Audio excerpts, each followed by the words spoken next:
अस्सलाम। क्या हाल है आपका? अल्हम्दुलिल्लाह। क्या नाम है आपका? अहमद ईशान। कौन सी क्लास में है? मैं 6th क्लास में। आपकी कितनी एज है? 12। अच्छा बच्चे, आप मुझे ये बताओ कि आपको मुताले का शौक़ कैसे हुआ था?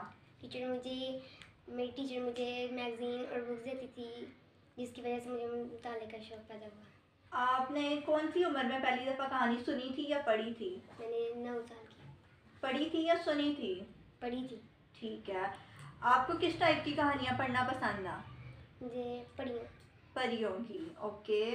तो आपको कोई नज़म पसंद है? नहीं। और आपकी फेवरेट राइटर कौन है? जुल्फ़िकार अली बुखारी। ओके।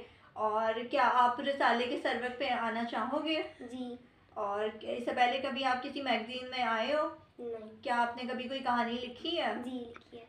ठीक है। और आप मुझे ये बताओ कि आने वाले टाइम में क्या आप बुक्स या मैगजीन जो है बच्चों की वो पढ़ना चाहेंगे? जी। खरीद कर या मुफ्त में? खरीद कर। खरीद कर। ठीक है बच्चे, बहुत शुक्रिया।